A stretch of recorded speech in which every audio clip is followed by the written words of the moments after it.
Jay, welcome to the show. Thank you for having me. Ambitious plans. It's what we like to see when it comes to US battery manufacturing. Hear from Jay Bellows, the president of Core Power, as we discuss their plan, his outlook for the industry, our growing reliance on the grid, and how the US can get it right with vertical integration and a solid supply chain. We hope you enjoy. Let's begin with your personal journey first of all. Talk us through your history and then how you joined Core Power. Sure. So historically, I've run technology companies kind of throughout my career, and the most recent one before being at Core was a company called Northern Reliability, NRI.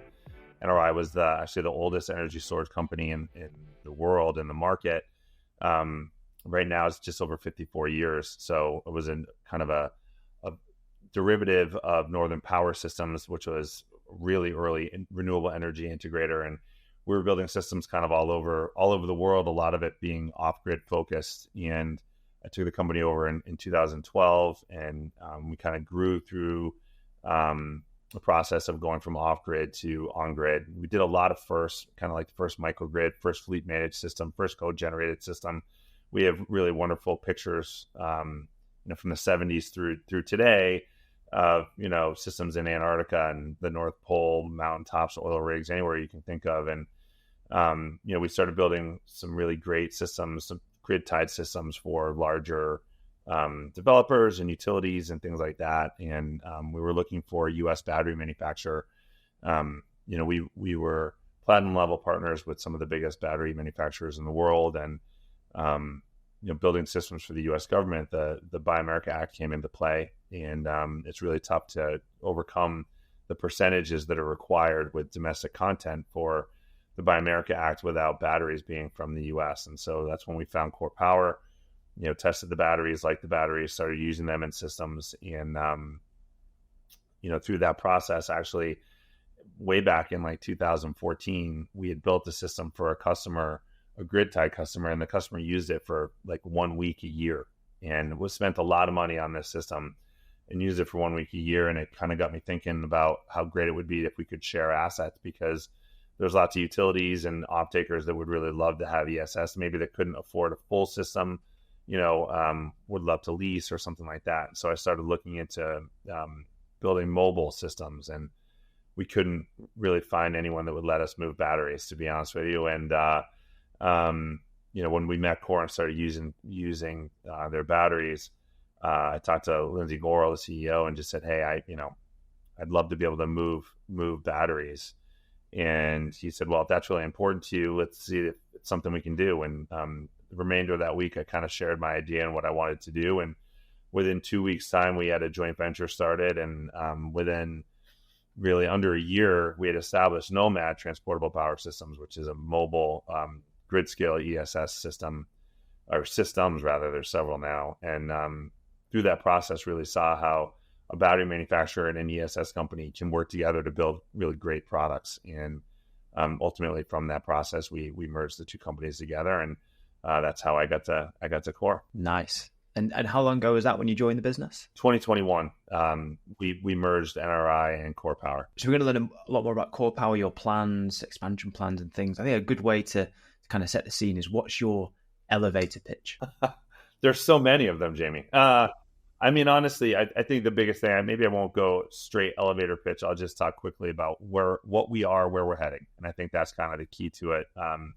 We are like laser solely focused on having domestic supply, right? And I think if you look at what's happening with the IRA, which is just such a wonderful piece of legislation, the goal of that is to become independent from the rest of the world, because we know that we're moving towards renewable energy as a sole generation point, right? And so Mother Nature is a wonderful tool for us. The problem is that Mother Nature controls generation better than we do. So if we want to be at the point where we can push a button like we have been for years and years through, fossil fuel generation, we have to have energy storage, right? So energy storage truly kind of becomes the holy grail in our process of getting to 100% renewable. And if you look at the goals that we're trying to do by 2035, being 100% electric vehicle is an incredible feat, right? And not a lot of people talk about this, but there's 300 million registered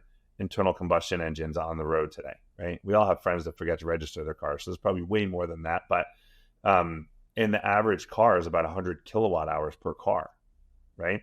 The average home in the US is about 30. So to give you an idea, cars can take up to 3.5 times the amount of electricity as a house does. So that means the grid, all of the generation that's happening right now, and the grid has to be able to support all of that charging, right? And remember, it happens regionally at about the same time, right? So we have to have storage there to support that, as well as renewable energy, because we're saying also by 2035, we're going to be 100% renewable generation, no more fossil fuels. So truly, again, energy storage kind of becomes the holy grail on how we do that and how we diversify those assets across the grid, access all of the benefits of it, whether it's financial, redundancy, resiliency, disaster recovery, all the wonderful tools that come with ESS, energy storage systems. So, for Core, that's our focus, both upstream and downstream, providing a product that's built by Americans for Americans, supporting all of our initiatives for renewable energy across the country. Interesting when you said we need the energy regionally all at the same time. So do you mean charging your EV overnight, or kind of when we use our energy during the day? Well, I mean, I think one of the things that we have to be really cautious of, and, I work with a lot of utilities myself,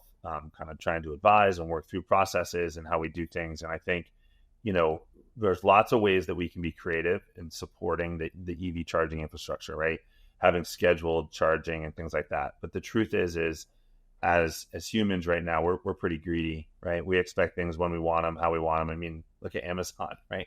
Amazon exists because I can look something up immediately and get what I want tomorrow, right? So with charging, it's going to be very, very difficult to tell a parent that they can't charge a car when they need to go and get diapers for their child, or bring their child to the hospital, or whatever it might be. And those are real serious things, right? If you talk to friends of mine that want to go to the pub, right? You're not going to tell them they can't charge their car, right? So it's going to be difficult. We have to make sure that we have enough power on hand to be able to support that. And remember, if solar, for example, right? Solar generates electricity when the sun's out. When the sun goes down, where are we going to get that energy from? It's going to be from storage, right? So having a tool like ESS for a utility where they can quite literally push a button and access energy when they need it is a big deal. Yeah, interesting. Instant gratification. It's everywhere, isn't it? Amazon, you need anything, it comes sometimes even the same day. If you want a date,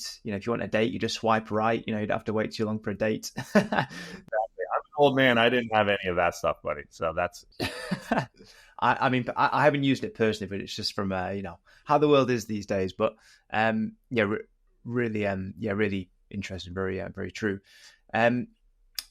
You, of course, announced your exciting plans in Arizona. So before we talk about them, first of all, why Arizona as a location? Well, I mean, there's a lot of reasons, right? I think geographically speaking, it's a great location. We can go back and forth to a port within the same day. In California, so the site's really wonderful. It's low humidity, the temperature's right. When you're building battery cells, it's kind of really important that the kind of surroundings fit your need, whether that's geographically or weather, right? And there's a big impact from that. The proximity to Phoenix is really nice. We're going to be employing several thousand people. Being able to pull from that is a big deal. And really, just in phase one of our process, we're going to have 7 gigawatt hours worth of product coming out of there, 2 gigawatt hours NMC, 5 gigawatt hours of LFP. But we have a whole nother phase coming right after that, phase 2, which is going to be most likely another 10 gigawatt hours of product, maybe more. We'll see. I mean, we've been able to increase our capacity even in the time we've been building, the site out. So maybe even have more than that, which means we'd be employing even more people. So the ability to pull from the greater Phoenix area is really nice as well. And the community has been really wonderful to work with for us. I think it's been really reinforcing of our choice, how wonderful they've been. In the state of Arizona has been really great too. So it's a great site for us. I think we're really fortunate to have acquired the land that we acquired, and where it's physically located has been really nice for the remainder of support that has to come in, i.e. things like electricity, working with Arizona Public Service, gas and water as well. It's been really wonderful. So I feel very good about our choice there for sure. So ambitious targets as well, some ambitious plans, which is what we like to see, particularly when it comes to US battery manufacturing. So what phase are you in right now? I think I read that you want to be online by 2025, so start of 2025. Yeah, the end of 2025, is when we're looking to really start ramping up there as far as product coming out of the facility. We're doing all the groundwork, infrastructure stuff right now. Going vertical, I think, is in the fall.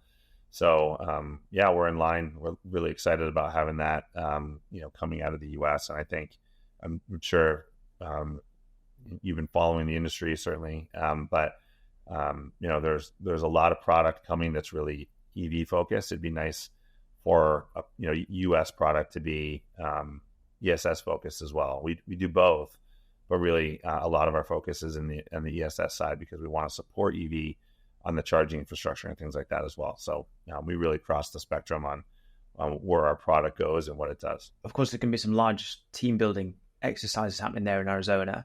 What differences do you anticipate versus Vermont and other locations you have?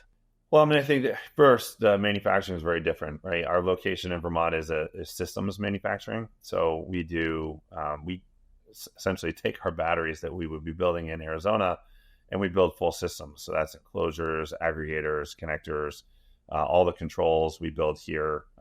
And we have a network operating center here as well. So our NOC here interconnects with all of our systems all over the world. We can monitor, maintain, operate systems. We have significant AI that allows us to integrate into each ISO market, understand when and how and why systems should be operating to assist our customers. And also adds a really significant safety application to it as well, because they're our own batteries. Our vertical integration actually allows us to dig really deep into the module itself and all the way down to the cell level. So we are really able to capture data that you otherwise would not be able to.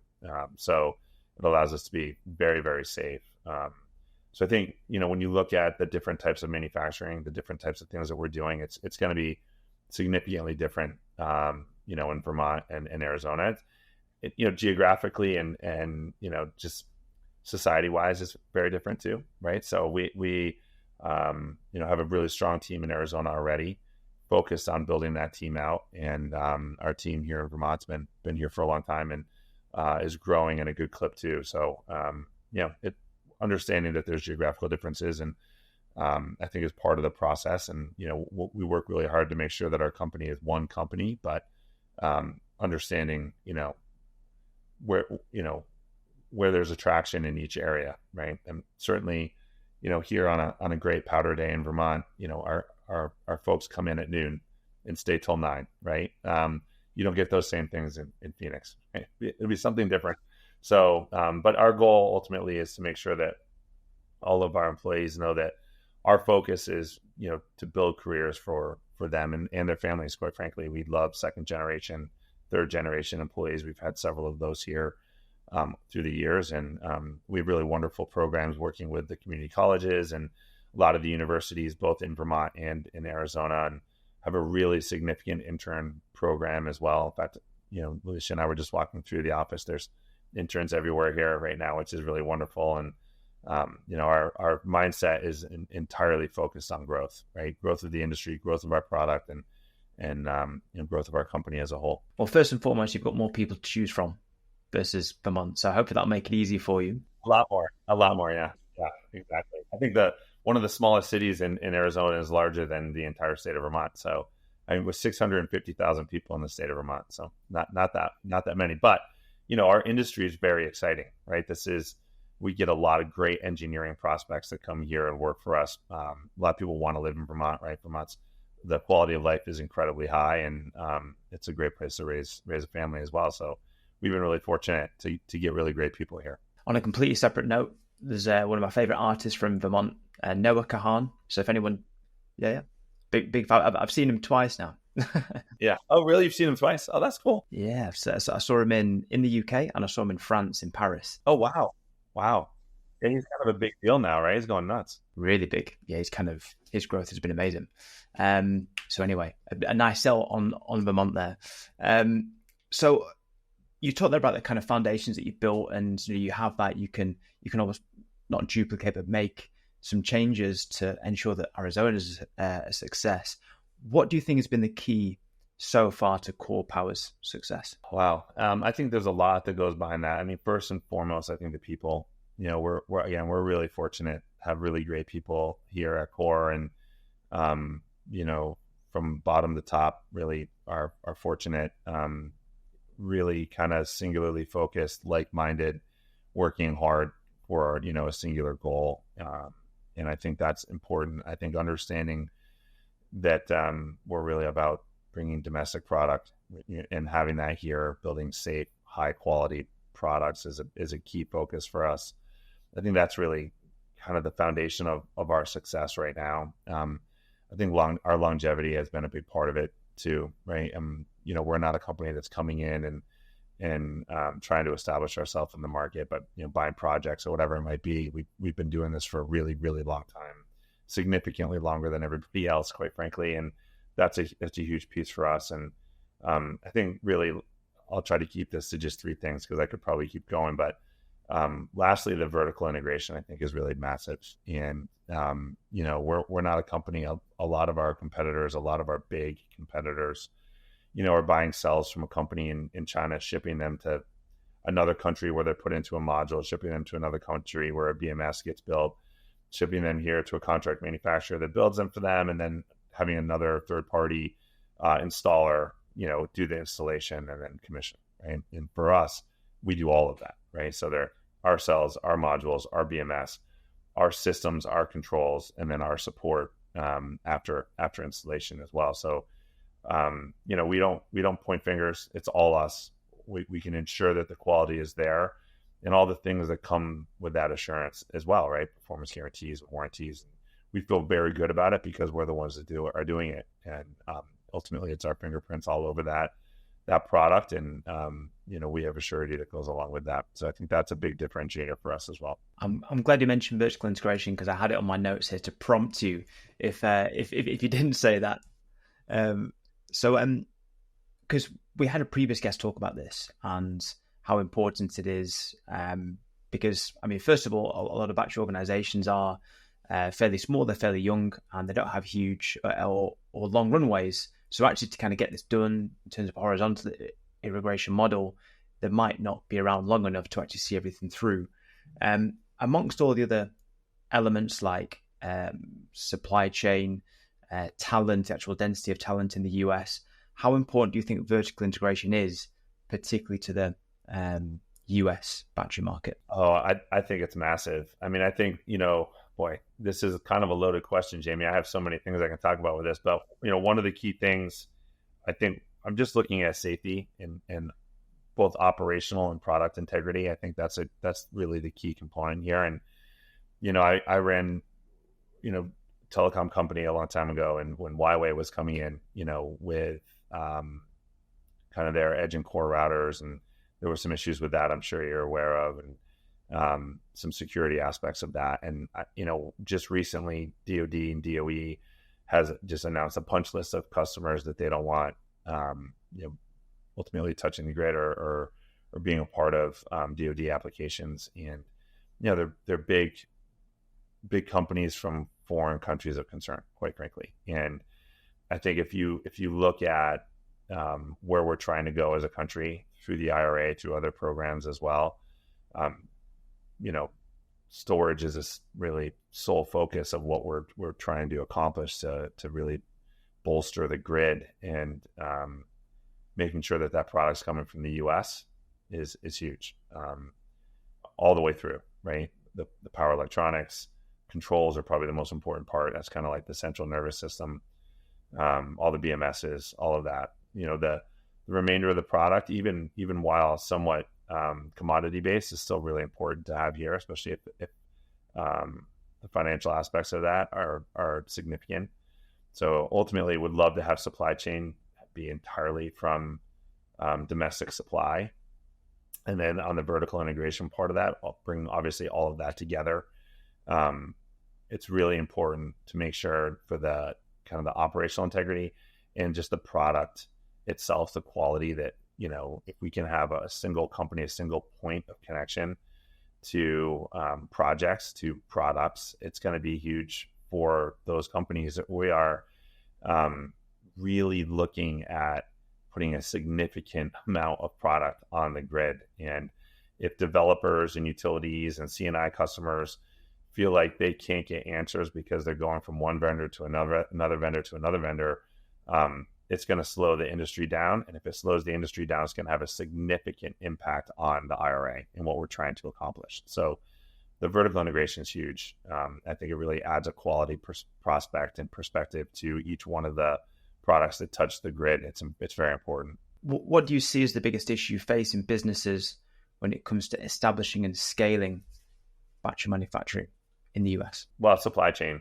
is big, right? I think it's one of the pieces to the IRA that doesn't get a lot of external talk. I think internally there's plenty of it, but externally, you're looking at a supply chain with a significant amount of mining, a significant amount of processing, right? Like I'll use lithium as an example. Lindsay, was a miner, owned mines before being at Core, and he talks about lithium a lot, right? So, batteries, lithium is the first word in all of them, right? And people think that it's rare when in fact lithium is everywhere. It's not rare, but the processing is significant, right? Turning it into a lithium salt where it's usable for batteries is significant. So the timing of doing that and getting that online is it's going to be a significant undertaking to get it there. So the upstream supply chain, I think, is significant for U.S. battery supply.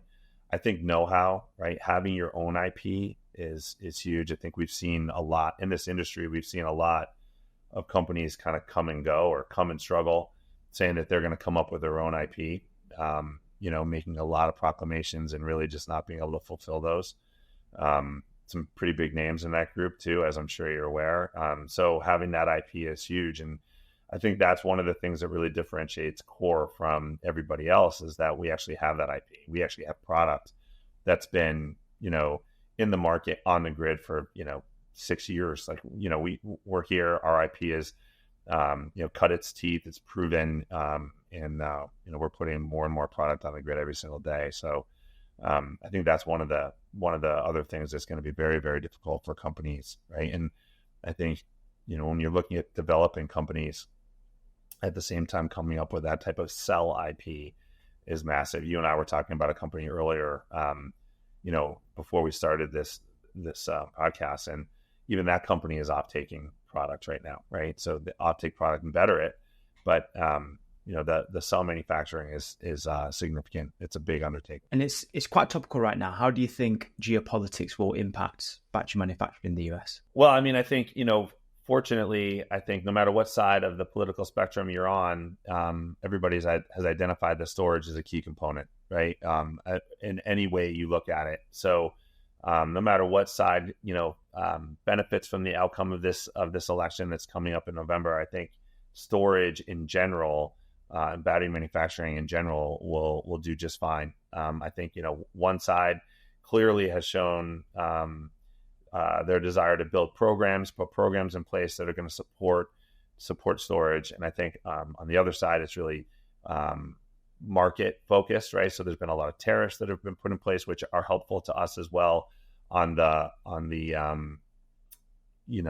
supply chain aspect of things here for domestic supply. I think that's huge, and I also, it's been really interesting seeing the results of the IRA.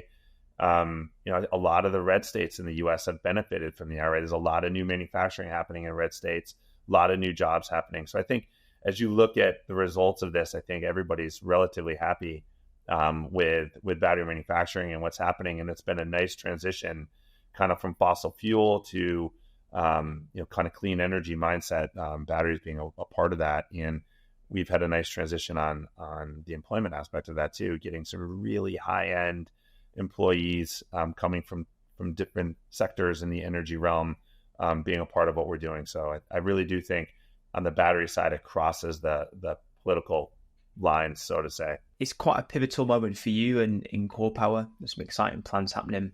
What do you see as your biggest challenges over the next 2-3 years? I think, not to be overly redundant, I think establishing and making sure that the supply chain is there is a huge one.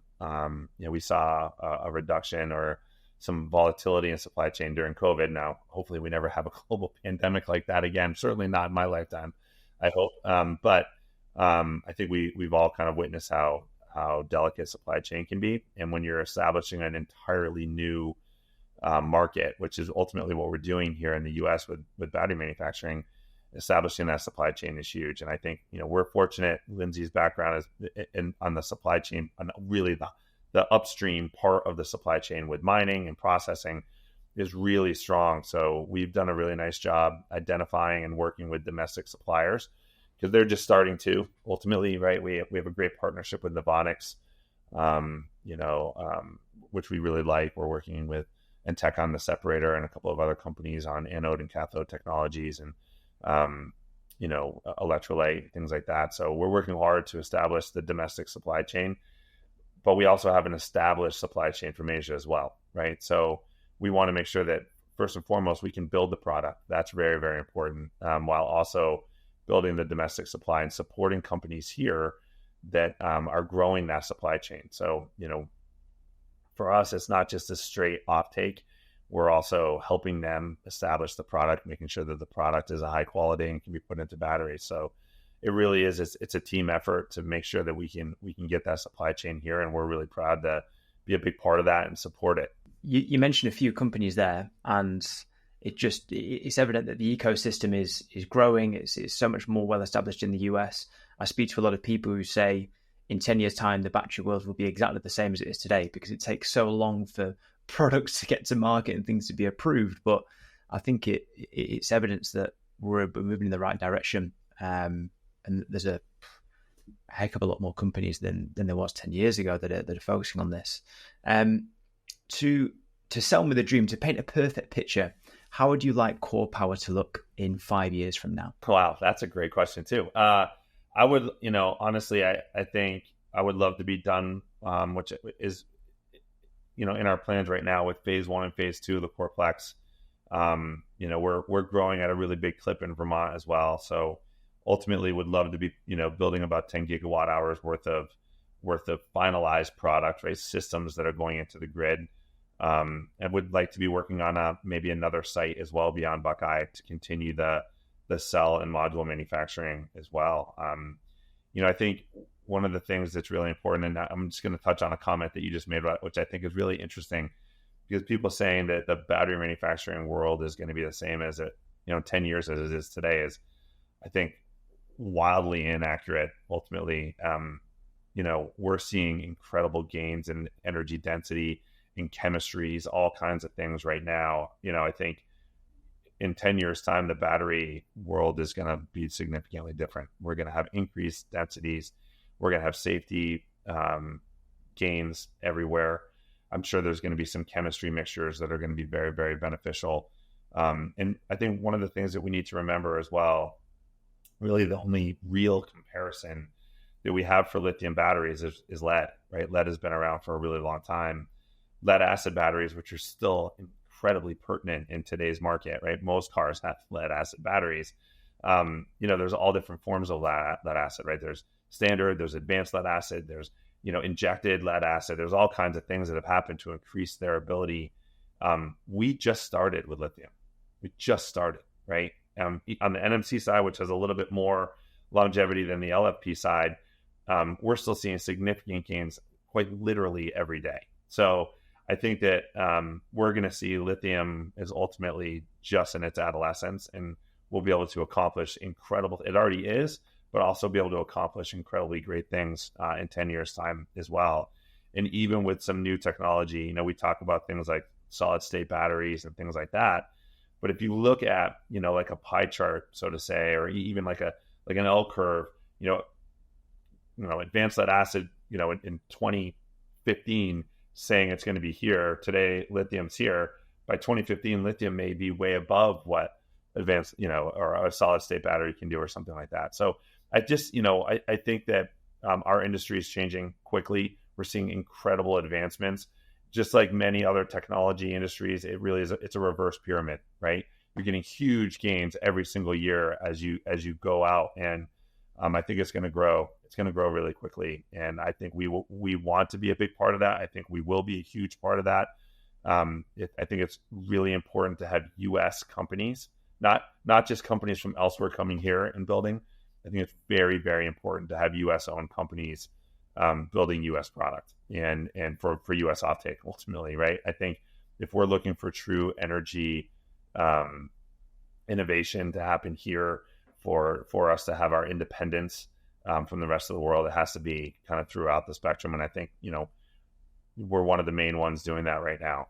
So I think our continued growth over the next 5 years is going to be huge for us, and would love to have, several manufacturing sites at the cell level, module level, and systems level as well. Jay, I love the optimism. I was referencing, I was at the battery show in Europe a couple of weeks ago in Stuttgart, and pretty much everyone I spoke to, I asked them that question, like, what's your outlook for the industry? And some people are optimistic like you, and they see a lot of change. Others were saying, I've been in the space for 10 to 15 years, and it's not really changed that much. We're not seeing much change. But I can see a lot of change happening. And I think the acceleration of change is increasing. I think a big one will be supply chain, as you mentioned before. That has to change, given geopolitical issues in terms of where things are and making things more sustainable, not just actually the products themselves, how we create them. So yeah, I think there's just so much happening, so much investment and movement. Interesting to me, Jamie, that people are saying that nothing's happened in the last 10 to 15 years. I mean, I've been in this industry a really long time. I'm older than I even like to promote, and I'll tell you, when I started, it was lead acid batteries. So to say, and that was, 15 years ago, the majority, if not all of the systems we were building, first of all, were off grid, right? So these are off grid applications, right? And essentially, energy storage started as a key component in bringing energy where there wasn't any, right? So cogeneration, whether it was a generator, a wind turbine, solar panels for these off-grid applications. I mean, we built systems for the UN, all the nuclear banned treaty sites we built across like Antarctica. Those all have gensets, wind turbines, and solar panels. Solar panels are vertical. It's kind of a trip to see because the sun never goes over the top, right? It goes around. But, it's amazing that someone would make a statement like it hasn't changed much in 15 years. We've been using lead acid batteries. We were using lead acid batteries for those. We started using lithium batteries. We started doing grid tied systems within the last 10 years, really, ultimately. I guess you can say 15, but it was certainly not to the level that it is now. We've seen developers come into play now. Developers are building huge projects. In just the last 5 years, a big system went from 10 megawatt hours to gigawatt hour, right? Those are not small steps. Those are massive steps, right? Our industry is nowhere, it's not even in the realm of where it was 10 years ago. It's significantly different. So, we had companies like Samsung and LG, building 2 gigawatt hours worth of batteries now. Now I'm talking to you about 20 gigawatt hour plant, right? So, it's interesting that people have that perspective, because in reality, it's significantly different than it was. And I think, to your point, the steps are now becoming massive steps, right? In just 2 years, this market is going to more than double, right? So we're seeing huge strides in our industry for sure. Well, thank you for setting the record straight. Well, my perspective may be a little different than others, but I certainly, we work really a lot with the DOE, as you know, and we're involved in a lot of different projects and processes and working with utilities and things like that. And I can tell you, it's been a huge change. We've gone from trying to convince people to do storage to fulfilling their needs and requirements that they come to us with. So it's been substantial, the difference. Definitely. I mean, to listen to their arguments, it might have been, chemistries or, manufactured chemistries, but I mean, even that's changing. Jay, I've really enjoyed this conversation. It's it sounds like really exciting times there at Core Power, and kind of a real pivotal moment of really, really special. To finish, we have a question from a former guest. Of course, you don't know what that is, and it isn't the former guest we had, so you can't just say it was Battery Streak. So this person has asked, what's a big mistake you've made early in your career that's helped you later in your career? Personally or within the industry? Yeah, personally. I've been really fortunate. I did an internship in college at this amazing law firm. I did 2 years, and I was incredibly fortunate to have a mentor who was a pretty famous guy, actually. And one of the things he taught me was the smartest people in the world know that they don't know anything.